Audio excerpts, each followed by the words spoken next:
Da li ste jedan od srednjoškolaca kog više brine da li će upisati pravi fakultet nego da li će uspjeti na prijemnom ispitu?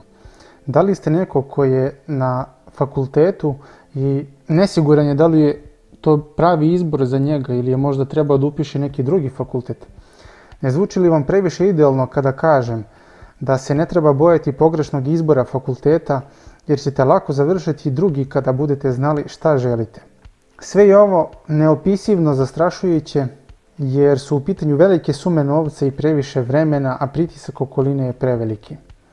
Ali na svu sreću postoji bezbolniji način da privremeno zaplivate u vodama hrpe različitih branši. Ne bili ste se pronašli u nekoj od njih, a onda se ustremiti ka pravom fakultetu. Zato vam u ovom videu predstavljam sajt koji se zove coursera.org, na kome se nalazi više stotina besplatnih online kurseva iz programiranja, matematike, istorije, hemije, biznisa, biologije, fizike, zakona, prava, nutricionizma, zdravlja itd. Sama registracija na sajtu coursera.org može da se odvije na dva načina. Prvi način je unosom vaše e-mail adrese, a drugi način je, po mom mišljenju i dosta lakši način, je registracija putem vašeg Facebook naloga. Nakon ove brze registracije na početnoj strani možete odabrati oblast iz koje biste željeli da pogledate kurs. Kada vam se naziv nekog od kurseva učini zanimljivim, otvorite stranicu kursa kako biste se detaljno informisali o sadržaju kursa, njegovom trajanju koje može varirati između 4 nedelje i nekoliko mjeseci, zatim o neophodnom prethodnom znanju, mada vam često ne treba predznanje, a također i da li se dobija PDF sertifikat nakon završenog kursa.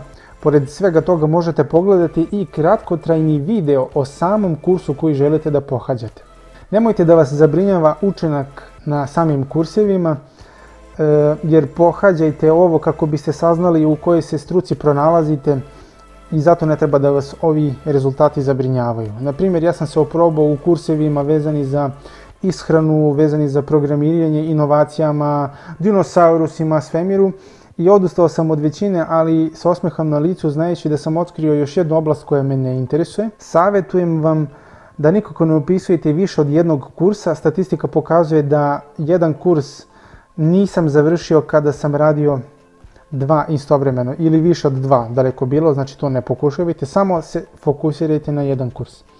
Pravo uživanje u kursevima ćete postići ukoliko budete beležili zanimljivosti.